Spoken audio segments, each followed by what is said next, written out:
This is Kent Stater TV.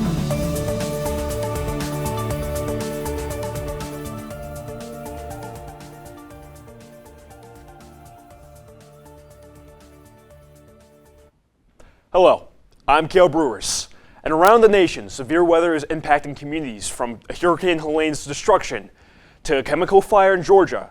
We here at Kent Stater TV have the news for you. Hurricane Helene has left officials in 5 southeastern states grappling to respond to the widespread destruction after hitting Florida as a Category 4 storm last week. Officials confirmed 35 deaths in the flood that hit Buncombe County and raised the death count in Georgia from 17 to 25 Monday, bringing the number of storm-related deaths across 6 states to at least 133. With more on the storm's aftermath out of the Carolinas, CNN's Cale Hubbard has the harrowing story. Helene's aftermath is being described by some as post-apocalyptic. We've heard accounts of people seeing houses floating down the river with people in them. So we know that death toll will rise. The devastation was beyond belief.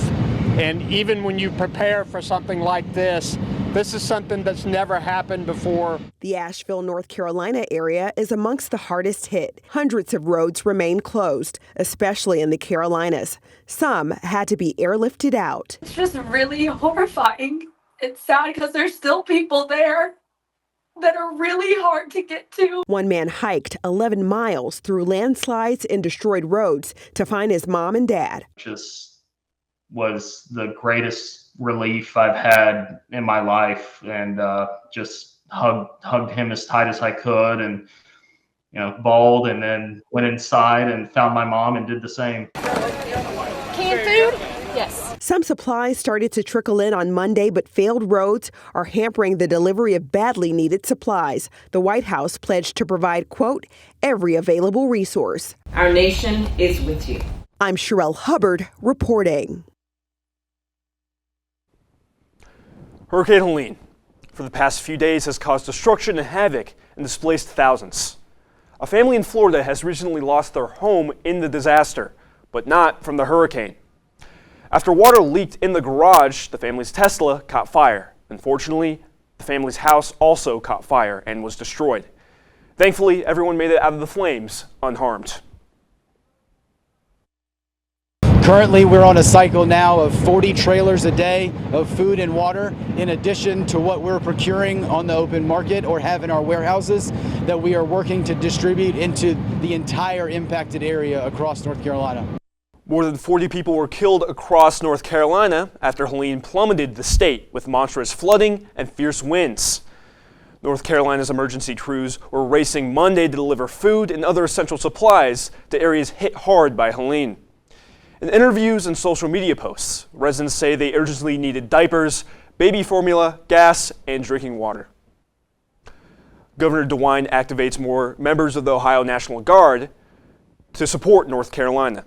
This deployment, in addition to the activation announced earlier today of 6 soldiers from the 3rd Battalion to support officials moving supplies.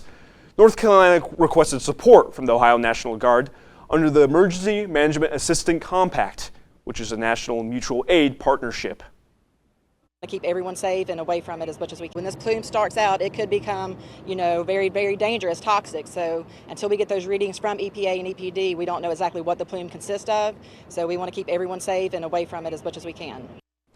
In Atlanta, Georgia, a major fire broke out at a chemical plant, causing many residents to be evacuated across the city. A plume of chlorine gas loomed over the skyline Monday, causing authorities to shut down schools and government offices. Meanwhile, officials says the plumes probably was not a threat to most of the 6.3 million people in the Atlanta metropolitan area. Thank you for watching. If you're interested in more stories like this, go to KentWired.com or social media at KentWired.